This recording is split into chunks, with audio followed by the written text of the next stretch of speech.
Our show's what you know. We'll always watch TV. And if you think we can't, we'll watch more and you'll see.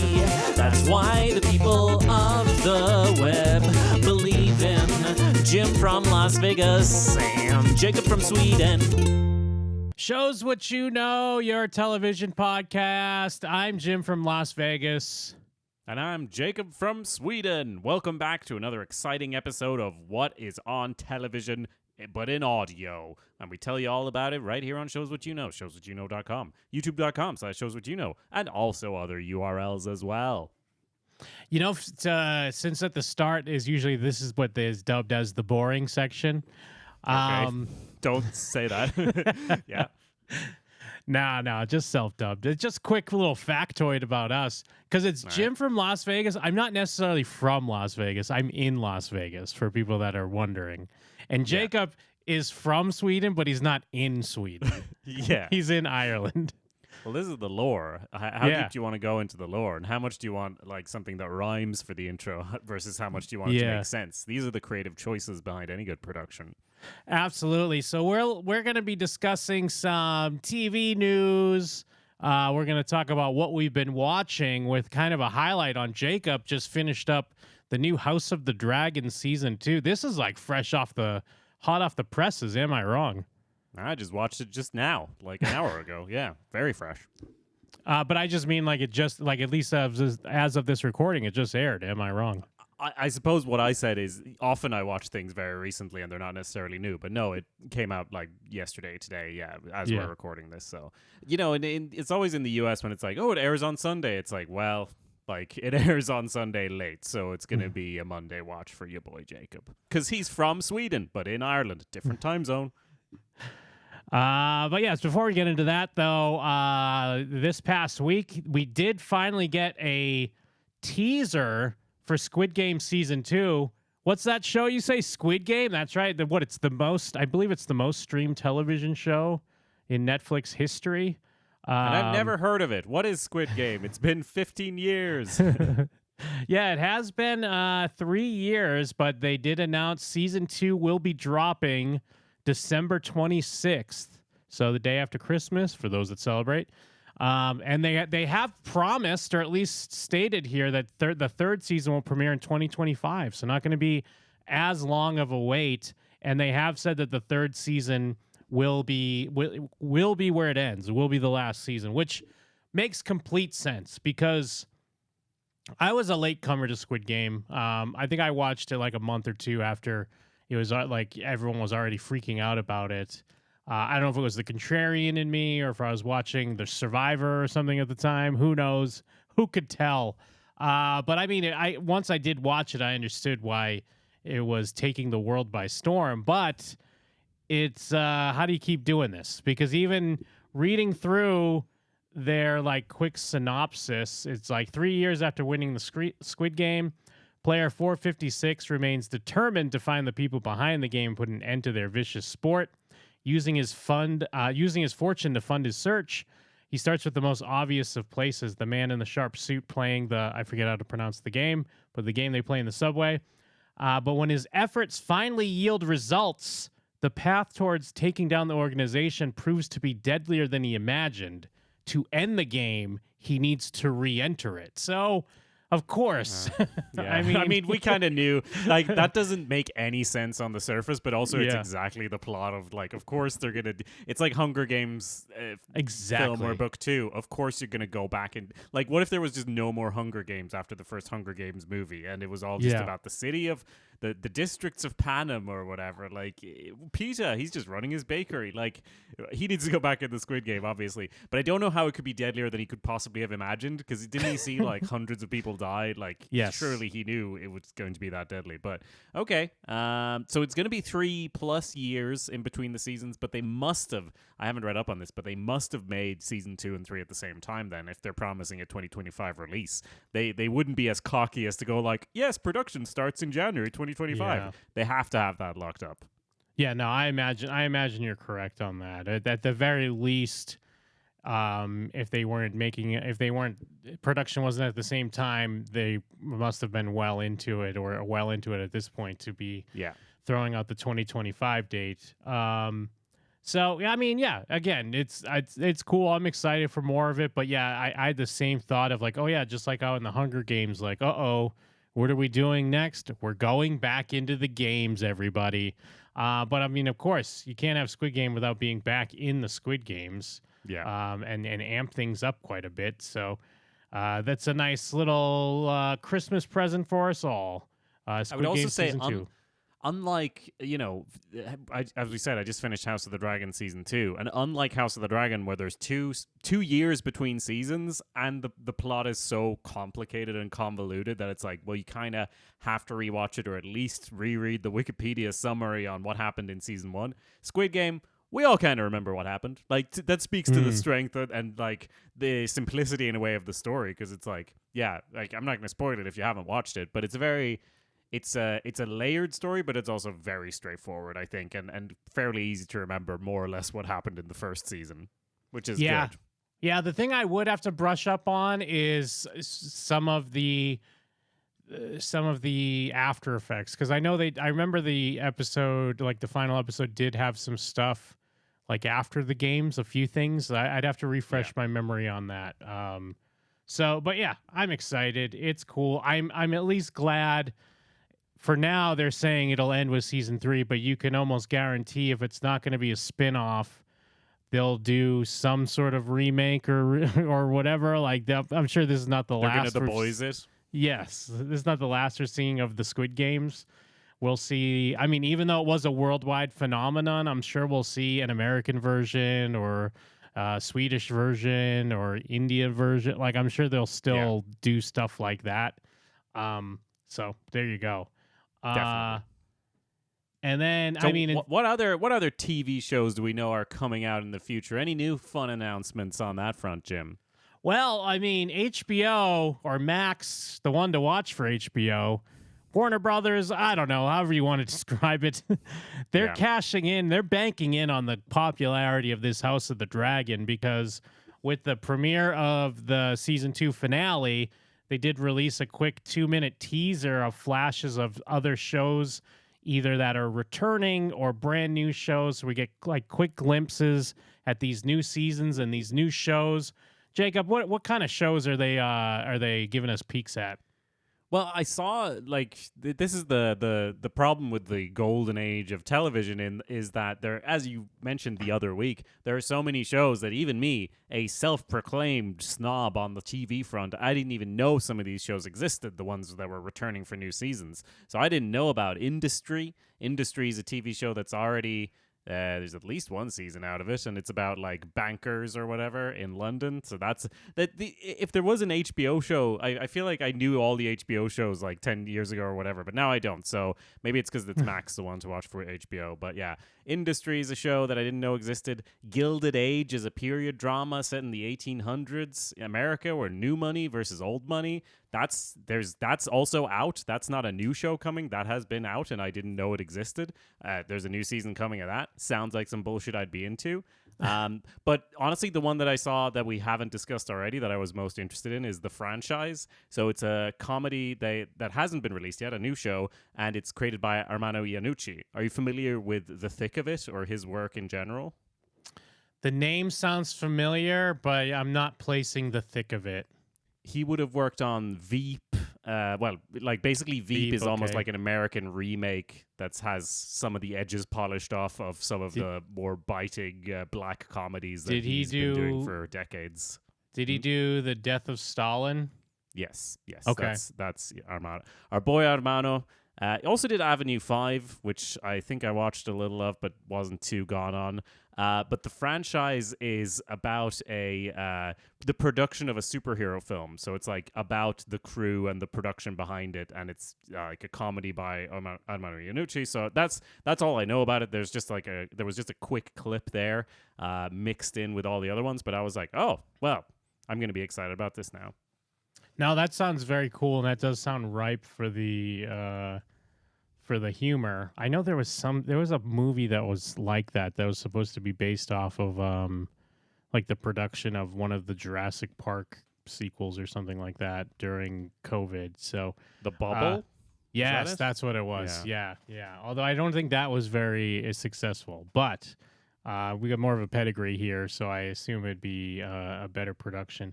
I mean, but that was a Judd Apatow film, which that's what you it know was. that it's a very different vibe, but also kind of similar maybe because like the only line I saw in the HBO preview there from the franchise was someone going like, "Do you ever think you're destroying cinema or whatever?" Like a very like. Like no, I never think about that. That I should cut away. But I just trust the minds behind it. So, well, this is basically HBO kind of, dropping their nutsack on the proverbial desk and saying like, read it and I was weep. thinking that. Yeah, you know what I mean? This is them saying, there's a lot of peak TV these days. There's a lot of like elevated television, a lot of talk of Netflix and streaming and whatnot, but we still got the goods. We're still the OGs. Because even like, Dune, when the first Dune movie came out, I didn't really like it that much. But then I watched Dune 2 in the theaters this year, and it was really starting to suck me in. I'm like, all right, I'm starting to get it a little bit. And this was a reminder, like, oh yeah, Dune Prophecy. They've got it's a prequel again. If you listen to this show, you know how we kind of feel about some of this stuff. But I'm in for some more Dune lore, so I'll allow it. And I think this show is coming fairly soon. I'm not sure if it's this year. In November, I believe. Oh, cool. All right. Yeah, the Dune. So, like, some of the clips are in this little HBO preview. They've announced new dates for things that we knew were coming, but didn't know exactly when. So, Dune Prophecy is coming out this November. Of course, we already knew about The Penguin, which we discussed last week, coming out September 19th. I did mention Industry, but again, that's not a new show. It's just a show that I was unaware of. But that's coming out this coming week, basically, the new season of it. Hard Knocks, which is some sort of football thing. So I imagine you'll be into that, Jim. Well, that's what I mean. I have what you've been watching because I've been watching the spinoff, the back office or the off-season version of Hard Knocks. Yes, and we've also previously discussed the sort of The Sopranos documentary. It's called Wise Guy, David Chase, and The Sopranos. This is a 2-part documentary that's, so far we don't have a date. It's coming soon, but obviously as the hosts of a Sopranos podcast, we will be all over that. Yep. And I guess have you watched White Lotus? I know people love White Lotus. It's a blind spot for me. I've yet to watch the show. Yeah, it's like it's not that I don't believe people that it's good. I believe them. And there's a lot of shows where I'm like, it sounds like, it's probably good. The same with Succession for a long time. And then I watch some of it and I still think it's good, but sometimes things just don't compel you in the same way. And I have not but I haven't even given White Lotus a try, to be honest. I haven't flicked it on. So, but no, people say it's good. People are probably excited because it's been a while, so I think, since the last season of that as well. Yeah, and then Welcome to Derry, a prequel series to the It horror movies, which again, that on paper to me is so annoying because it's also a prequel. It's kind of bleeding another, franchise dry as much as possible. The only pass I can really give it is, if you know a thing about me, I love horror shows, and at the very least, this gives an opportunity if someone I haven't looked at who's behind this yet, but like if you get some hungry young horror directors an opportunity to play around in a universe, but do this more of an anthology style, which I assume it would be, because you're basically at least giving them, here's a spooky setting where you can just kind of play around with that and see what you can do. At least that I see potential in. So that's something I would definitely give a shot, even though it's kind of hitting on things that I'm not a big fan of. Yeah, I get you. And to me, I was just like, when they're in the trailer, they're like, this isn't America, this is Derry. And I'm like, God, I'm already confused about this and Derry Girls. Like, why do you have to say lines like that as well? They also showed the first actual moving images of A Night of the Seven Kingdoms, which we let you know when they started filming that quite recently in Northern Ireland. Also starring Ireland's own, is it? Who? Oh, I should have had it here. Starring Ireland's own rugby player that I forget the name of.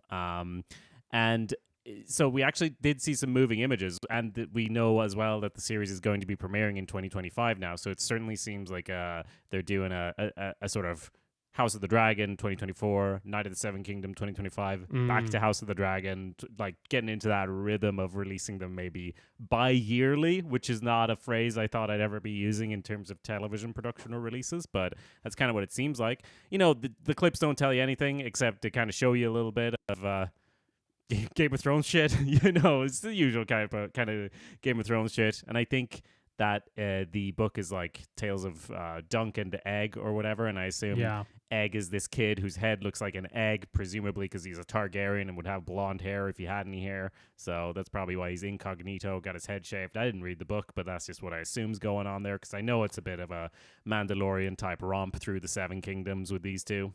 So yeah, this is Peter Claffey or Claffey, the rugby player that I'm seeing here. And then he's playing. Sorry, Sir Jim. Duncan the correct pronunciation is actually Peter Claffey. Yeah, thank you. Yeah, he's Duncan the Tall, the titular knight. Yeah, because I forgot that we did kind of go over a lot of this, because I was going to say, is this based off of a book? And yes, of course, yeah. Then once you said Tales of Dunk and Egg is a more memorable, like, I get why they kind of have to change the title, but Tales of Dunk and Egg, like, I don't know, I love that. I love that title. Why'd you change it? Yeah, I think there's like, it's been called, it's like an anthology or whatever, so it has like a bunch of different names, or I don't know if it's an anthology, there's like a bunch of different stories in that world or what have you. So I've seen like A Knight of the Seven Kingdoms, The Hedge Knight, like the Hedge Knight, and none of that is as memorable as Dunk and Egg, which you're like, what? Huh? You wouldn't understand that it was a Game of Thrones show. I think that's literally why they did it, to like, let's get the Seven Kingdoms branding in there. Let's put the word knight in the title, because people will think it's a fucking cooking show or something if we don't. Yeah. But I feel like, yeah, you're right. It is more memorable. Maybe they should have just stuck with that. Or even The Hedge Knight is better than A Knight of the Seven Kingdoms. That's a boring ass title to me, but you know, whatever.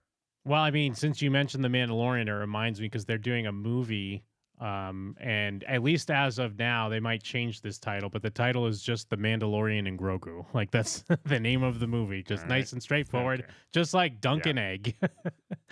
And then while we're on it real quick, we should mention that, I mean, you'll get more into the finale later of season 2, but yeah, season 3 production begins early next year. So yeah, we probably won't see it until 2026. But they have announced that season 4 will be the ending. Now, does that make sense as far as what you've seen so far? Well, as long as season 2 is not the ending, that's fine. That's all I have to say on it.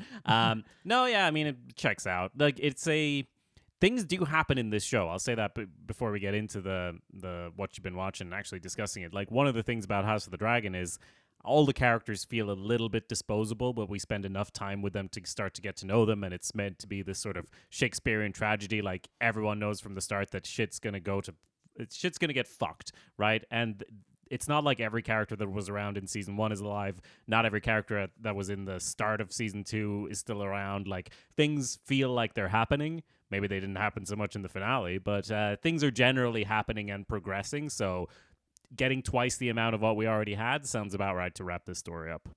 All right. And then the big one, at least for me, and I think a lot of people, is we did get our first glimpse at The Last of Us Season 2, which is very exciting, where we even see a quick glimpse for people that have played the game or if they know the story of the character Abby, who's going to be very important. Now, if you don't want any spoilers, don't Google the character.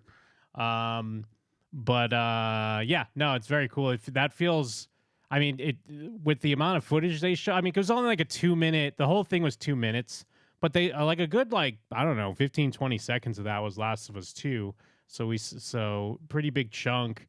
I don't know what there's a date yet, but it seems like it would be early 2025, and I'm very excited for that. I mean, everyone loves Daddy Pedro Pascal. He's going to give us Joel. He's going to give us Last of Us Joel next year, and also Reed Richards. This guy does not go anywhere except stay on our TV and film screens, and I'm here for it. Hell yeah. And most of the, as you said, probably a lot of people are excited about this. Well, not maybe most of it, but they showed more of The Last of Us than they did of anything else. And as far as I'm aware, this is our first look, right? They haven't whipped this nutsack out previously. This is their first slapping on the table of that. And we see like the first shot there is Pedro himself, and then Moira Rose, Catherine O'Hara as well, who we don't know officially who she's playing yet, but clearly has some significant role. And I'm not let's not get into details, but it's cool to see. I'm excited to see the next season. Yeah, absolutely. And then I mean, you watch a lot of animation, right? But not necessarily like. Well, because I was just going through another listing of some of the stuff they're hinting at. I hear a lot of talk about this Max Harley Quinn show that they do. It's supposed to be pretty irreverent and fun, but have you ever watched it?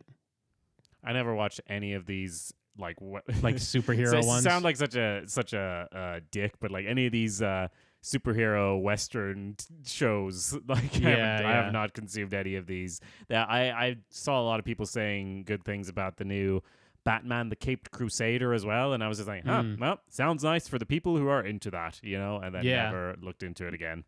No, fair enough. Because even I watch a lot of what people on social media would dub cape shit. Like I watch a lot of cape shit, but I don't watch a lot of animated cape shit. But cape I don't really shit watch a lot of what, like superheroes? Yeah, they call superheroes cape shit. Okay, I kind of like that. Is it supposed to be degrading? Because I kind of like, oh yeah, it is. I don't mind that. That's like the Incredibles cape shit 101. Yeah, it's like what like film bros call superhero media. They call it cape shit. Right. But anyways, it's good to see. I mean, HBO rocks. Even though they're trying to hide the brand as much as possible, they're calling it Max. Yeah. What the fuck? Anyway, we don't need to get into it, but like, what the fuck are they doing? There's 40. This is why I wouldn't watch it. There was 47 episodes of the Harley Quinn show, so I'm like, go. That's great for everyone who enjoys that. But that's also like when although it's a little different, but years ago when you're like, you got to check out Steven Universe, there was like 90 episodes or something. But to be fair, those were what, like 8 minutes or 10 minutes or something. Yeah, but I mean, I didn't finish that show either, so that's me told. Anyway, so moving on. One other quick thing here for TV news. For the American heads out there, for the U.S. heads, if you remember a little show from back in the day called Scare Tactics, there's a reboot coming to the USA Network. It does look like it's supposed to be this fall. I assume like with the Halloween season coming up. Jordan Peele is producing it, his Monkeypaw Productions. Now, for people that don't know, like Jacob, like it's like a prank show, like a prank reality show. But what'll happen is like you're setting your friend up to be almost in like a horror movie situation. Like it might be something where you pick up a hitchhiker or something, but it's a plan, and then the person starts acting like a maniac, or you're out like camping with your friend, and then you think you see a UFO, but it's all set up. The only problem with this, I don't know if this is how the show always was, but like I had mentioned at the top of the show, I'm not originally from Las Vegas, but I moved to Las Vegas from Massachusetts. And when I moved out here, a friend of mine's roommate was on this show, but he let me know that it was all fake. Everything about it was completely fake. The person who was being pranked was in on it, like from the jump. Like they knew it was a setup thing. I assume it's pretty hard to make a show where you're constantly doing elaborate pranks and catching organic reactions. So at a certain point, you're like, you know what? Let's fake the whole fucking thing.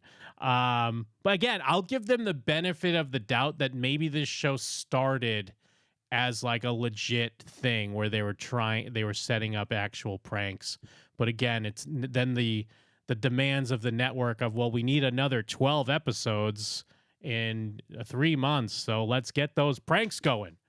It's the same evolution as any prank-related media. Just look at YouTube in the 2010s and sort of how, where that's gotten us, so to speak. But so does this show originally come out like pre big YouTube pranks, because I feel like that's like what you're describing is almost like a whole genre. Like, I made my friend think he was on an alien spaceship, and I spent 200,000 tricking him, and then I gave it to a homeless man, but it's all fake money. Like all that stuff. Yeah, it looks like it did, because it said it originally aired for 5 seasons between 2003 and 2013. So you can kind of see why, like, it petered off basically in the rise of like just being able to click over to YouTube and watch stuff, like watch pranks just quickly. So it sounds like either the worst time or the best time to bring back a show like that. Like, what are they going to be able to do that someone on YouTube with a budget and no morals is able to do? You know, are they going to take a higher moral high ground than all the YouTube pranksters? In which case, are they not going to go as deep on this? They can just make everything fake, or are they going to just do I don't know? Are they going to go all in and be like Scumbag TV? I don't know. I guess we'll have to see. Yeah. I mean, I would hope that at least they're coming from a place, if Jordan Peele's behind it, that they're going to have some legit pranks on this. But most likely, again, with the demands of production, it's probably going to be all fake nonsense. Prank shows just feel like a thing that shouldn't be on TV anymore. But maybe that's just because I don't watch like daytime TV or whatever. I don't know. Like Candid Camera was a great idea when everyone didn't have a camera in their pocket at all times. Now we have World Star Hip Hop. We don't need Candid Camera anymore, you know? Exactly. What do you get when you combine Jordan Peele, hidden cameras, unsuspecting people, and horror movie scenarios? You're about to find out, said Toby Gorman, president of Universal Television Alternative Studio. Working with Monkeypaw Productions, NBCU, and USA Network to bring one of the most creatively scary and hilarious projects to life has been a phenomenal experience. We can't wait for audience to join in the fun of our first unscripted project with Jordan, as it perfectly blends horror, humor, and reality. I mean, I'm saying all this, but I'll definitely watch at least one of these episodes, if not probably every single one. Sure, yeah. I'll at least have to take a peek on the first one. Yeah. No, and is this just kind of in the works, or we don't have a date for this one yet? No. There's no date, but it does say it's premiering this fall. So I assume, again, like as Halloween season starts to gear up, probably either sometime in September or early October.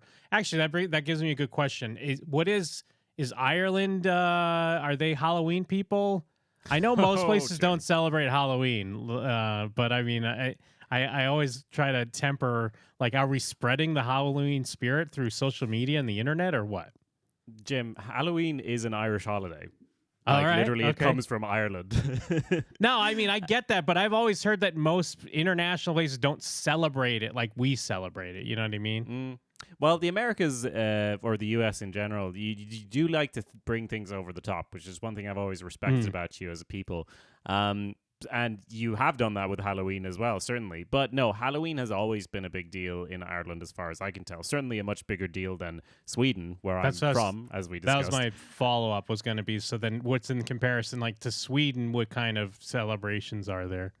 Well, in Sweden, there was very little Halloween stuff happening at all as I was growing up. It would actually, if you would kind of go trick-or-treating, but you do it as Easter, at Easter, and you do it dressed up as, like, witches, because our thing is at Easter, all the witches go on their brooms to Blåkulla, this island where all the witches meet, and so you can be, like, either dressed up as a witch or, like, a witch guy, I guess, like, a guy who's a witch. But I always was, like, a weirdo, and I was like, I want to do something different. I want to do something interesting. And I was like, Mom, can I go as Egg? I want to be Egg. And I literally she made me an egg costume, which is just like white cardboard with like a hole for the face with yellow stuff around it, and painted my face yellow. And I went trick-or-treating as an egg. No, I went by myself. So I was just a lone egg tottering between houses in the Swedish countryside, because I thought it was like, well, it's Easter. Eggs. Everybody knows eggs. So you make the most sense, but I'm sure most people at the doors were like, what is this kid doing?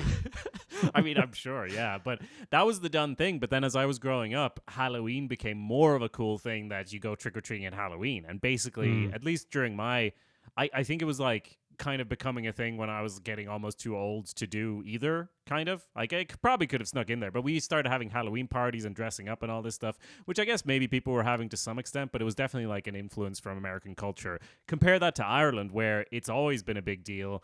Same with Christmas. People make a bigger deal out of Christmas here than they do in Sweden. I think because in Sweden, there's just going to be snow, so everything's going to look Christmassy as fuck without you putting in any effort. Here it's gray and rainy in December, so it's like we're putting fucking lights everywhere, motherfucker. So that's nice. And Halloween is definitely, it's more of a, as I said, it's like originally a holiday from Ireland. Samhain is the name of the Gaelic festival that's sort of the origin of all of Halloween, and it is an Irish holiday. So it's a big deal. And that's the weird, when you say that, though, that's the one that's pronounced like S-A-M, or that's spelled like S-A-M-H-A-I-N, right? Correct. I mostly know that from Trick or Treat, because Sam from Trick or Treat is a callback for that. I already got my Halloween. I already have a few Halloween decorations up here on August 5th at the time of recording. So let's go. So any other spooky shit? Like, this is not, all my previous questions were like trying to set up a news item or whatever, but is there more spooky things on the horizon that you're looking forward to, Jim? Just unrelated to our usual discussion? Well, I mean, we had already watched the Agatha trailer. I mean, it's good timing to release that mid-September because, at the very least, even if you're not into cape shit, it's got some spooky vibes to it. I'm sure there's going to be some more spooky shows. Nothing's popped on my radar quite yet, but I'm looking forward to it. So that's I would love if Wednesday season 2 came out this year, but that seems like it's a next year kind of thing. So have to wait for that one. Well, even with that, they kind of fucked it up when they did the first season. They did it like a week or two after Halloween, but whatever. That's neither here nor there. I guess right now we can move on into what TV shows have you been watching? Tell me, I gotta know. Real quick, let me jump in first here. I already mentioned it, but I did finish up Hard Knocks, New York Giants Offseason. They had, I think it was only like 5 episodes, so like this was the finale episode because, they're about to launch regular Hard Knocks preseason, which is the normal show. Now, I had talked about this a couple weeks ago, and you had mentioned, like, what's the climax? Where is this going to go? And I guess because can you like re-explain the concept very briefly? Because Hard Knocks, you may be familiar with Hard Knocks in general. Hard Knocks is an HBO documentary series they do every year as the NFL season, American football starts up. They typically follow a team during the preseason, which is heating up this month. That's when they have like 4 games before the actual season, just to kind of see what the players have got, get some of that rust off before the real season starts. They're technically exhibition games that don't really count, but it's where you start to make preparation and adjustments for the season.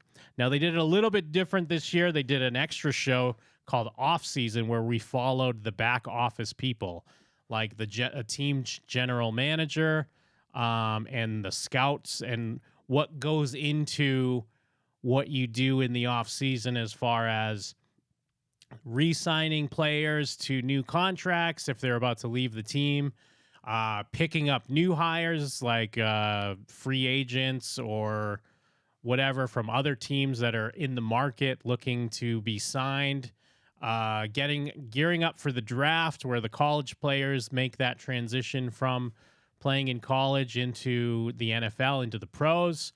So they followed the New York Giants because typically you're following a shitty team. Those teams are already done. Once we're in the playoffs in January, their seasons are over because they sucked. So we follow. So it's kind of like office admin. It is, yeah. But like I would like it's almost a selling point to me because I'm like, if you can make that compelling, like you can make kind of anything compelling. But that's what you were referring initially. Like, what my question of like, where does this lead to? What's the climax of this season? Yeah, and it leads because we're following the general manager mostly, Joe Shane, and the climax was the draft. So we get a peek into, like, most people, if they follow the offseason, they already know where this stuff ends up. You already know who's signed who. You already know who drafted who. So I mean, for those people, there's not as much drama in how it's going to go, but you get to see the inner workings of that. Now, if you don't watch football at all, you're like, oh shit, who are they going to sign? Even though you could easily Google it if you wanted to. But you get to see a lot of the thought process and a lot of the strategy that's involved and a lot of the business side of like, okay, if we're going to spend X amount of money on this position, what does that leave us for, this other position, or what do we need? What gaps? What have we learned from how we played last season and on what we need to, where our opportunities are? And it was really interesting seeing the draft stuff because they're like, we got the 6th overall pick in the draft. We have plans for these players that we want. Can we maybe trade up and get an earlier pick? But does that cost us later? Or if when our pick comes, if the player we want's still there, do we think that player will last longer where we could let someone else trade up for our spot and we'll take a lower spot and gamble that this player is still there? Like little things like that, like guys in a conference room with a drawing board trying to figure out what's what. And it's edited really well because you get to see these like earlier conversations when they're just going to like tryouts or what's called the combine, where you're just looking at players do just different athletic things to see how fast they run, what their stats are, or even when they'll interview these people, they'll sit down with them and kind of test their knowledge of a playbook and how they react to the game. But then, it's the same as any other job. They're also going to ask you about your home life and try to discuss, like, do we think this person's a natural leader? Or do we think they're going to bring good energy to the locker room, stuff like that. So it is interesting to see all this behind the scenes drama, but also see how at the end of the day, it's just the same as any other soulless business in a lot of cases, where people are on the phone doing mindless chit chat as they're actually just trying to discuss whatever the actual business is. Like when he's getting on the phone with another GM to see if they want to trade their spot for something that they have, what they're willing to give up. Because if he wants a sooner pick, but you have to be like, oh, hey, how are the kids? Blah, blah, blah. Oh, yeah, man, that's great. So anyways, what are you thinking about pick 6, huh?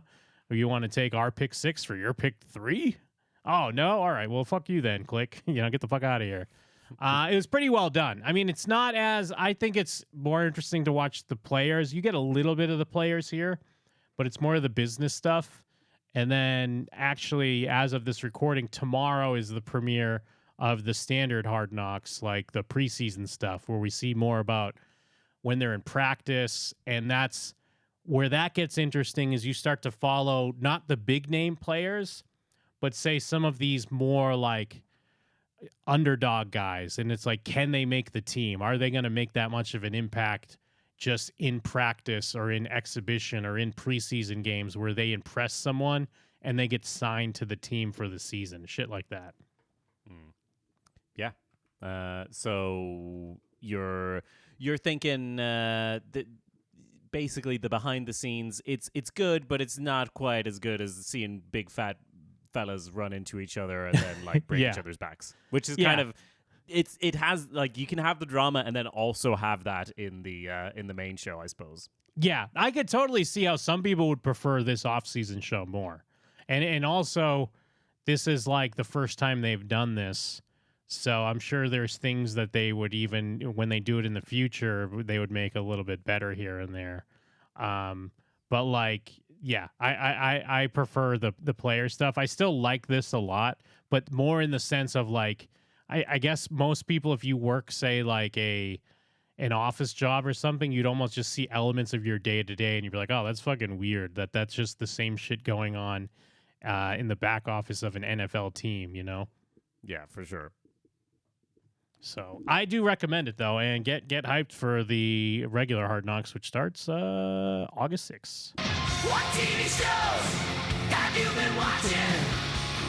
Tell me, I gotta know. Jim, I'm going to hit you with a twofer right here. You know how I'm a scumbag? I vaguely know of this. In the sense that I don't finish things. Like, I don't finish. Yes. I'm just like, fuck this. I just like move on. There's two things you're a scumbag at. Is that you don't finish things, and then you'll just pick up a show, season 3, episode 4, and like, let's go. I'm like, yeah, well, Jim, back in the day, you switched on the TV and you were just in the middle and it had to pull you along. And sometimes I give shows a chance to pull me along, and often they don't. This week, I'll give you a quick take on a couple of shows that didn't even get me to finish the first episode. Now, I might go back to one of them and finish it, but I'd mentioned them to you previously, so I did want to reference them. So, there is a TV adaptation of the movie Time Bandits, originally made by Terry Gilliam. This is created by Jermaine Clement, Taika Waititi, Ian Morris. So folks that we know from other television adaptations and television productions and movies and all sorts. The original film, if you don't know it, by Terry Gilliam, it's basically about a boy who discovers that there's like time traveling people coming in through his bedroom, bringing him to a bunch of historical places. And yeah, it's Time Bandits. It's like there's portals. He meets Napoleon. He meets all sorts of historical characters and has a wild romp through time. And I haven't seen it in years and years and years, but I was like, I'll check out this TV adaptation. I remember it. I remember being kind of creeped out by Time Bandits, that it's kind of, it leaves you on a very unsettling note, the end of the film. I can tell you that much, where it's like, oh, that's kind of fucked up, in the same way that, you know, Monty Python and the Holy Grail, spoiler alert, ends with the knights all being arrested instead of being able to do the big battle at the end. In the same way, Time Bandits is very much like, did all of that really happen? Everything's kind of fucked up, and I won't go into more detail, but basically that's what I recalled from it. But I didn't really give Time Bandits much of a chance, because I flicked it on. I was like, right away, I was like, oh, this is pretty shit, huh? But I think the problem is that it feels like a children's show, and it is a children's show, so it's not for me. But the original is a children's film, but I was like, I remember the original. I was like, is the original shit? I was like, I remember it being kind of dark and kind of strange, and I didn't go back and watch it, but I went back and just watched the trailer, and I was like, this has a feel to it immediately of like being very odd, and like the way it's shot is kind of interesting and the eerie and strange to me anyway. And then when you watch the first episode of Time Bandits, and again, didn't really finish it, but when you watch, I think if I got most of the way through, it's just lit and shot in a boring way. It's lit and shot like a children's TV show, and it gets into like special effects and things. Obviously, he travels through time and has adventures and shit, and that all looks fine. But it looks fine and computer animated, and I'm like, this just isn't. Honestly, just the shots, how they choose to frame the shots when they're just hanging out on the sofa in the living room before it gets started, comparing that to the original. I'm not saying the original is necessarily a masterpiece, but I was just like, it's just put together in a way that it uses cinema in a more interesting way. Is how I felt. That was just a surface reaction. I didn't stick with it because I was basically like, oh, this is not for me. But I was also like, I think even if it wasn't for me, I was up for watching it. I'll watch a full children's show. You know, I have no problem with that. But it was just shot like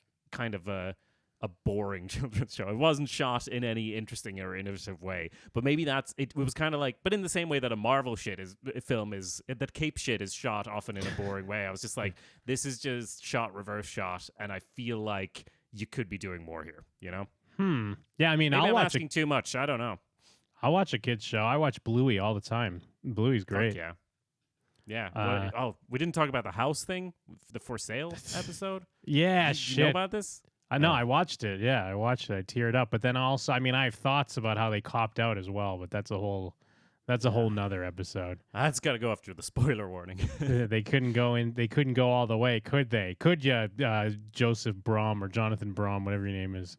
Anyway, but that's Bluey. Back.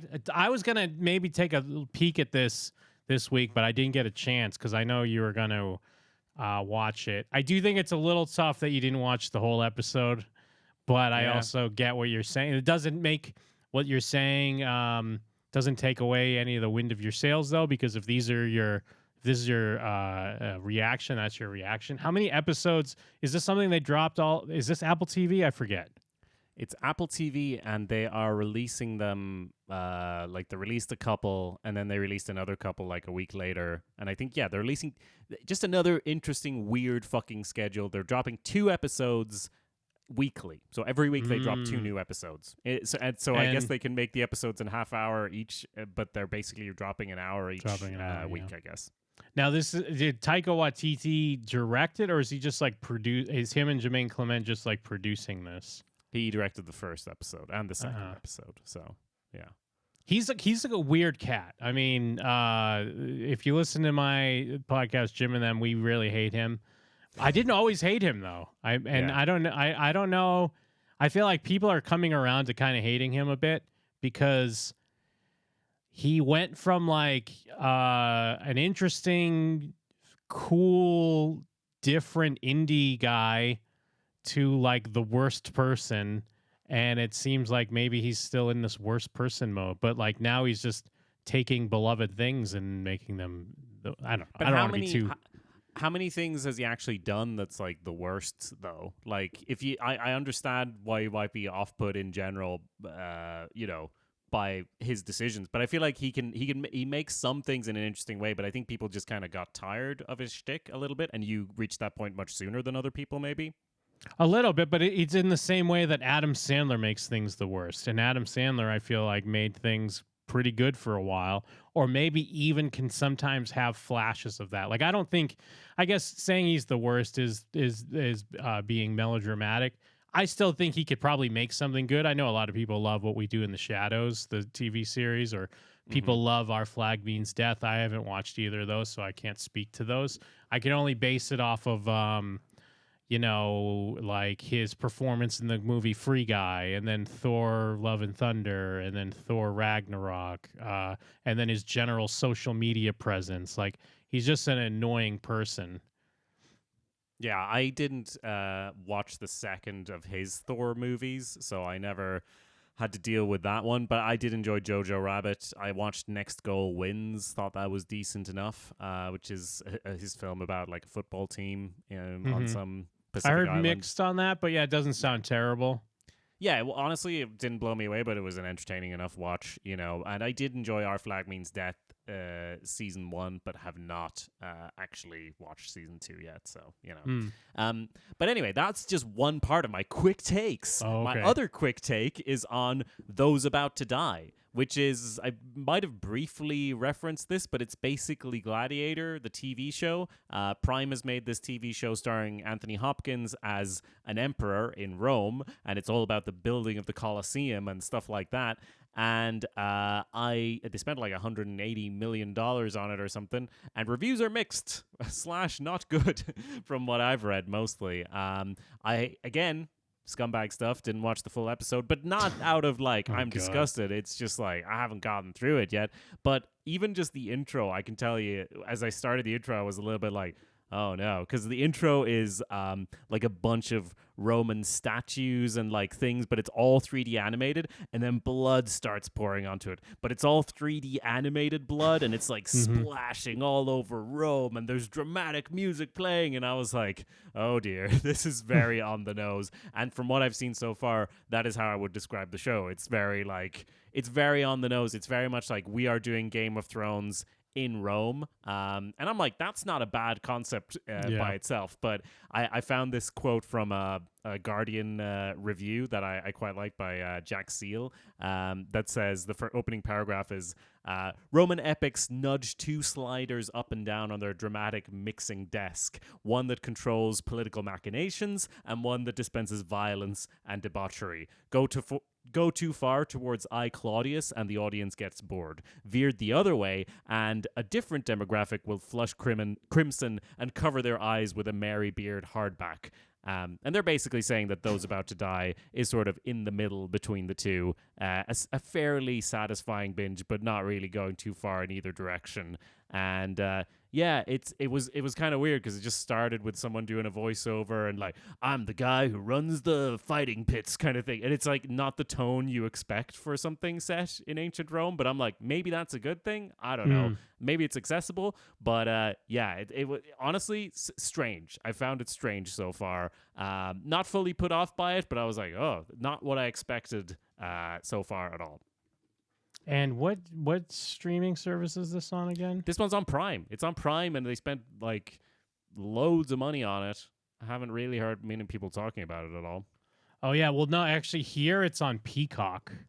But I mean, it could be. I know how sometimes these shows will be on different things. Oh yeah, it's on Peacock in the States, Prime International.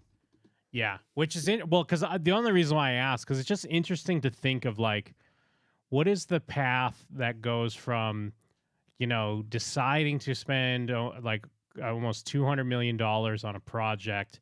And I'm sure when you're doing that, you're like, we're going to do this is going to be huge. So then the point where, I mean, at least in my bubble, maybe they're marketing this more towards like live sporting events or something that I'm not watching. Because I barely saw anything about this show, except I think maybe I opened the Peacock app once and then I saw a thing and I was like, what is that? But again, maybe it comes down to the bubbles these days, because a lot of these things come and go and I'm not aware of them like at all. Yeah, it's weird as well, because like Netflix can just decide to put a show on everyone's front page or start page or anyone who they think might be interested in, and then they just have a hit on their hands, versus most other streaming services, it's like, well, do you want to spend another 180 million marketing this thing so that maybe people will sign up to your service for a preview to watch this thing? Like it's in astronomical sums of money dropped on the actual production of some of these. Oh, sorry, 140, not 180. But still though. But and it's 10 episodes, so yeah, I don't know. It's definitely felt like a strange one and a weird one that I was like, oh, this is coming out kind of at the same time-ish as Gladiator 2. And I'm like, I don't know if that helps it or hurts it exactly. But yeah, if anyone's gotten further on Those About to Die, let us know if it's worth continuing in a comment on youtube.com/showswhatyouknow, or contact us at showswhatyouknowshow@gmail.com. Well, and also, I mean, to piggyback on the comment you had about Netflix, Netflix can also spend $100 million on a show and then just decide not to put it on everyone's main page and have it just disappear for some reason. And a quick side note, a thing I learned about today, if you go to netflix-codes.com, they have like the links and the codes to go to specific genres, because you know how like your algorithm will give you a Netflix like they'll guess what kind of genres you want, but it's not as easy to just be like, hey, I'm in the mood for an action movie. Like if you go to netflix-codes.com, they'll have the codes where you can enter them in your browser manually, or there's links. And so like I'm looking at it right now and like if you want to look at action adventure, they'll have a link to action comedies, action and fantasy. They'll bring you to that page to like specifically try to find a genre rather than just have their algorithm feed you. Just a quick side note I wanted to bring up. But will it personalize the thumbnails? Depends on if you're signed in, I'd say. They do that, right? It's fucked up. Well, yeah, a little bit, because I mean, people were all up in an uproar because Gilmore Girls thumbnail had Jess Mariano on the thumbnail instead of one of the titular Gilmore Girls. It depends who you are. Depends what you're into. Like they shift all of the time. It's like if you like they did a study where Love Actually. Are you familiar with that one? Is that like a must-watch Christmas movie? It is over here. But basically, like there's like one black character in it, and he has like 5 lines. And basically, the test was like, well, if Netflix identifies you as part of the African-American audience group, it's like you get the thumbnail of Love Actually with that one character in it. Like they personalize them to a crazy degree, and whatever it takes to entice you to click it. They'll show you a romantic one if they think you're into romance. Doesn't matter what the actual film is about. It's all about getting you to click something and then hopefully stick with it for as long as possible. Hey, that's great. I know that struggle. I have a YouTube channel. You do the same shit.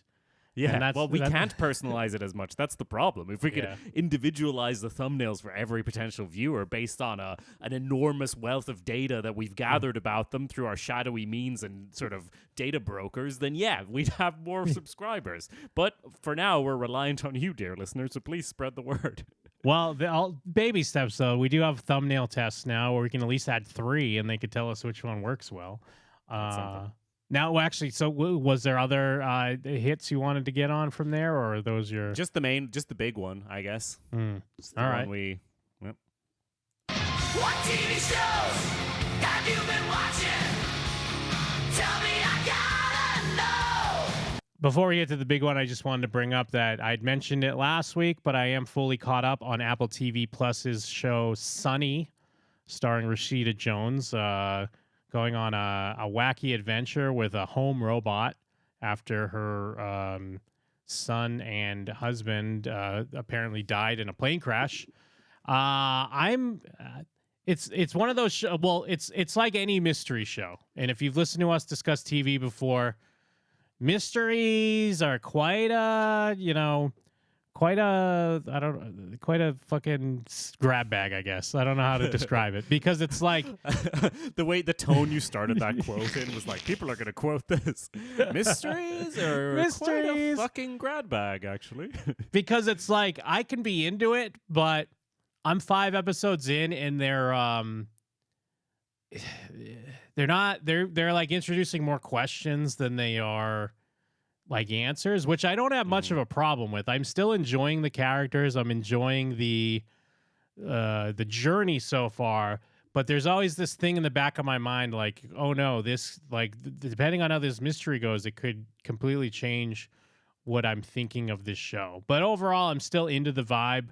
I do like that it's like, it's exploring trauma and grief, but also it's comedic. So it is a dark comedy, and it's got weird sci-fi elements. I mean, we got a robot. And I know you watched the first episode, correct? You'll be happy to know I finished the first episode. That's a good sign. That means you made it all the way. From me. Yeah.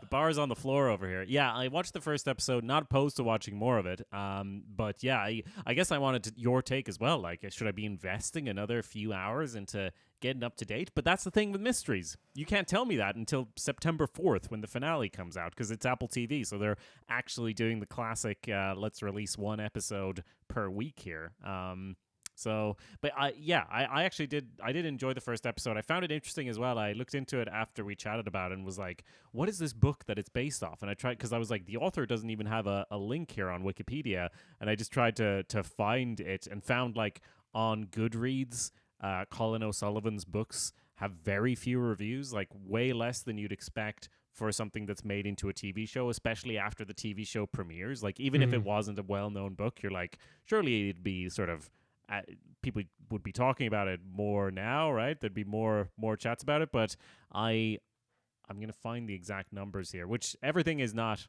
I don't want things to be judged solely on numbers, but Sunny on Goodreads has 87 ratings. Like, by contrast, it's strange. Like, any popular book will have thousands and thousands of ratings on here. And The Dark Manual, it's a bit unclear if it's actually based on The Dark Manual or Sunny, I think. But The Dark Manual, which I read somewhere was like the main inspiration for this, has 33 ratings on Goodreads. And I was just like, this is why it's not a blue link on Wikipedia. But I was mostly like, how do I get that job? Like, how do I go from not... I could also get 33 reviews on Goodreads on some self-published thing. Like, how do I get it to be made into a TV show? That's the real mystery that I'm trying to piece together here, man. Yeah, because you'd have to think at the very least this would be a hook that some, IO9 or Wired would write. Like, the Apple TV Plus show, the book the Apple TV Plus show is based on that no one knows about or no one's talking about. Like, that almost would become part of the story, because you're right. You'd think even with once a thing, even if an unknown book is announced to be being made into a movie or a TV show, it almost immediately shoots up charts and you get all these reactions to it. So then it almost is like, is this a thing that was never a book and they made a book because they wanted to make it seem like there was an IP they were basing it off of, which they kind of did with Argyle, was like a thing where they made a fake book almost. Like, they already were making the movie and then decided to make a book, and then they tried to turn that into a thing. Like, these are things that are happening. But then it also, I guess the other question is, does that mean, like, Apple TV Plus, I mean, we did hear about all this money they were losing. Is it literally like us watching their shows and no one else? Are they spending millions? They're spending millions of dollars on these productions and it's getting no eyes on them. I guess that's also a high probability. See, it could be a fake book, except if they'd put some effort into it and have more than 33 reviews if they were trying to build that hype. This is like the opposite of that, right? And the show has, Rotten Tomatoes, I guess it has 88% approval rating or whatever. So, generally favorable reviews from critics in general. But what about viewers? Where are they all? They're on Netflix. They're not on Apple TV. I guess that's what we're learning. But I can only imagine like the that someone picked this up and was like, oh, let's make this into a thing, or that the film rights were like really cheap. I don't know. Yeah. Or it was just like sold as a package deal. It ended up on the right desk. I don't know. We need to dig into this. I'll watch more of Sunny just to get more into this mystery, because I want to follow in Colin O'Sullivan's footsteps. Sure, I'm already in Ireland, so then I just need to go to Japan for 20 years like he did, supposedly, and then maybe I'll have a TV show after that. One thing that they do, and I think they do this in the first episode as well, that I like, is because they use like, you know, we've gone back and forth on the use of flashbacks in narrative. They use that here, but they also, in the flashbacks, she'll sometimes be reacting not like, they make it clear that she's doing stuff differently. Like, she's almost interacting with her flashbacks. I don't know if you picked up on this or not. Or sometimes she'll have a memory, but she'll think of how she should have reacted to something, but then they make it clear that that's not how it reacted. Or they almost like call into question on what the memory is. It's hard to describe without like being a little bit more spoilerish, but they do this thing in the show that I like, that I'm sure it's something that's been done before, but there's nothing else I can think of offhand. But I kind of like how they do that. Yeah. Okay. So you're saying stick with it, and we'll see where it goes, and we'll either shit on it loads in a month, or be like, why isn't everyone watching this? Why is no one reading the book? But yeah, we'll put a pin in that. We'll check back on it as we continue. It is kind of fun and nice to be watching a show as it's ongoing, so we'll see where that leads. What TV shows have you been watching? Tell me, I gotta know. And here we go. House of the Dragon, Season 2. Jacob, I've heard people say, wow, that was a great episode. I can't wait till next week's finale. And they're like, that was the finale? Yeah. That actually makes a lot of sense. That sounds very reasonable. Now, I did double check while watching the finale, and we're in a no spoiler zone here, but I double checked while watching the finale. Like, I'm pretty sure there were 8 episodes this season, because the last season was 10 episodes, right? And this season is 8 episodes. And there's the fact that I was like, yeah, there's as in a lot of Game of Thrones, like there's a lot of cool shit happening throughout the season. The penultimate episode, episode 7, has a really cool ending, and you're like, can't wait to see what comes of this.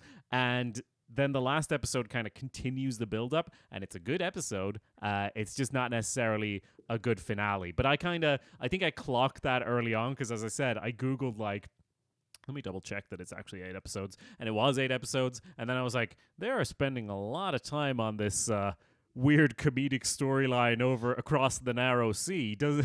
I don't know if we're going to get a big battle at the end of this episode. Because when I opened it, the file or whatever is actually like an hour and a half. That's including like behind the scenes stuff and things like that. So I was like, can't wait for the epic shit that's coming. And, it was good. But they left a couple of too many things hanging. They could have left many of these things hanging, and I don't even think it's the wrong choice to like do a big cut here before you get into the big fucking battle or whatever is coming. Because it's not like there were no battles and nothing happening throughout the season. Maybe in Damon's storyline, but there's like a huge set piece action thing in like episode 4, and honestly that's kind of where I got back into the season, because I did enjoy season 2 from the start, but I did have that thing of like, it's been 2 years and I kind of read a summary and I have watched the whole show, but I'm like, I was a little shaky because like there's a lot of things happening. This is no Squid Game, so there's a lot of plot in season 1. There's like time skips of several years, and then there's like 18 Targaryen children, and they all hate each other or whatever. You're trying to keep track of who's who and what's what. And so it took me maybe a couple of episodes to get back into it. But they successfully did the same thing to me that they did in season 1, in that they drew me in over time. Where from the start, I was kind of like Jim Scampoli over there. I'm like, why the fuck do I give a shit about these dragons? You fucked me over before.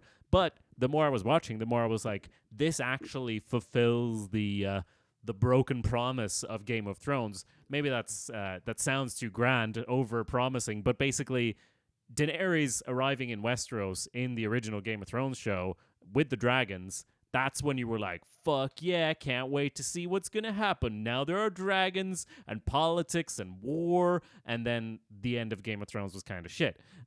So this is actually doing a competent job of having war and politics and dragons and a bunch of characters that are not just flat and two-dimensional like in the last couple of seasons of Game of Thrones. Regardless of whether you want to get into it or not, you have to admit that these characters, a lot of them anyway, have a lot more depth to them than the last couple of seasons of Game of Thrones.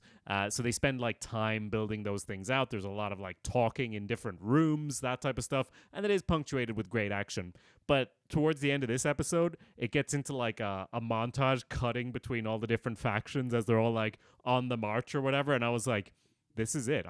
They're building. They're gonna cut to credits. I fucking know they're gonna cut to credits. And not a big spoiler because there's nothing happens. It just kind of ends. But a lot of things happen in the episode that I think are like good dramatic scenes. It's just, I understand why people would be like, wow, can't wait for next week. And next week is actually in 2026. So yeah, I don't know about that.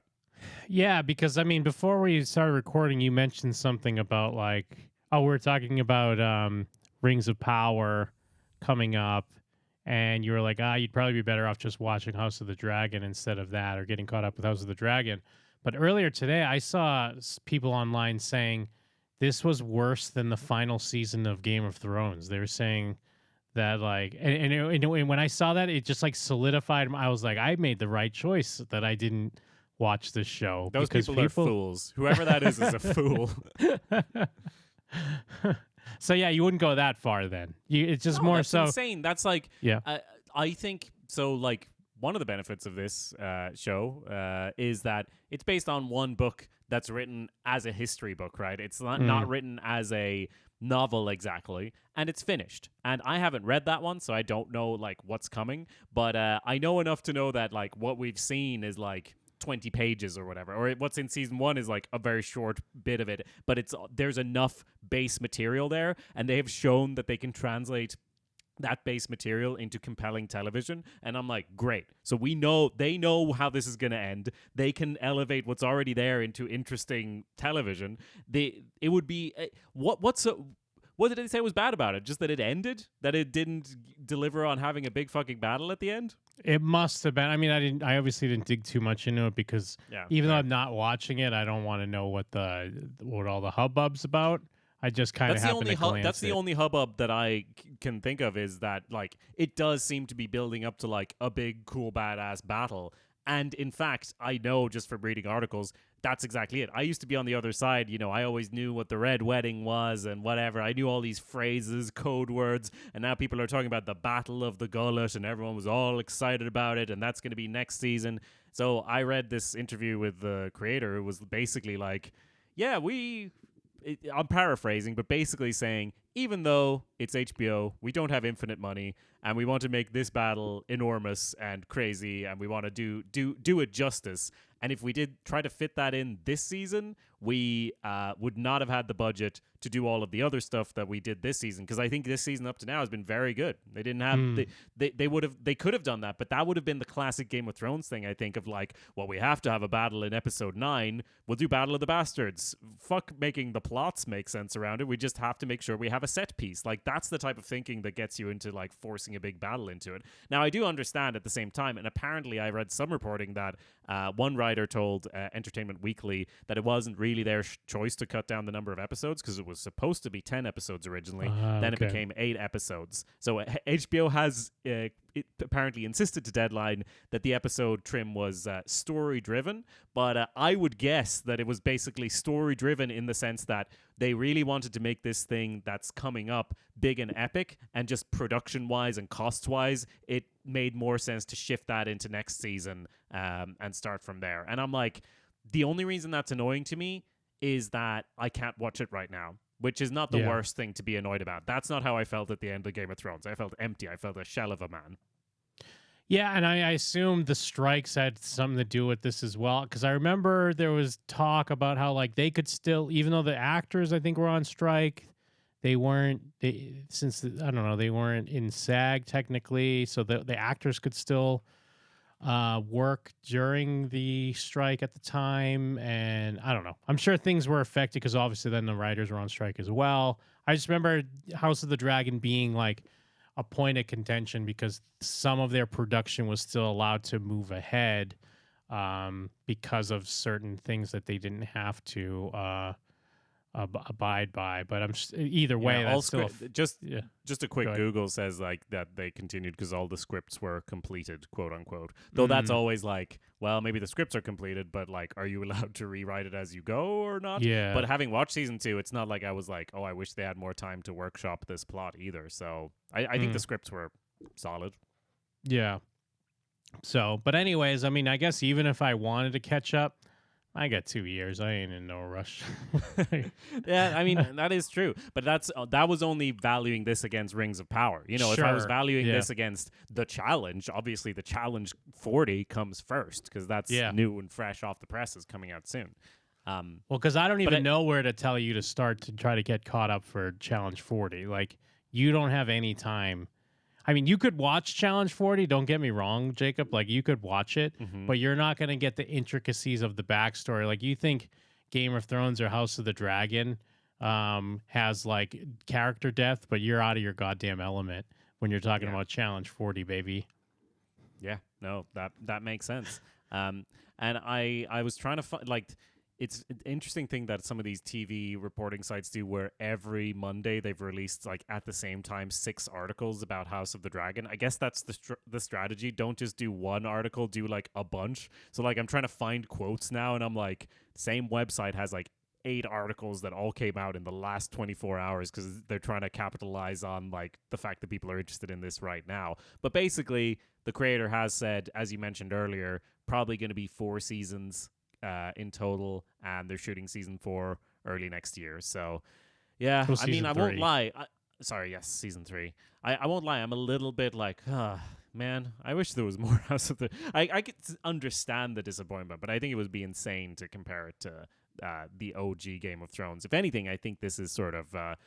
this has gotten me like, okay, I'm going to watch Dunk and Egg and be like, it could be a slam dunk. I don't know. Like they've done a good job with House of the Dragon. I'm still into the world. I'm into the world again, I should say, because obviously we were all fucking sick of the world and we're like, fuck this shit, and we erased it from our cultural consciousness. Game of Thrones was basically like COVID. We all memory hold it and pretended like we weren't obsessed with it for half a decade. But now I'm like, you know what? I'm pretty into it.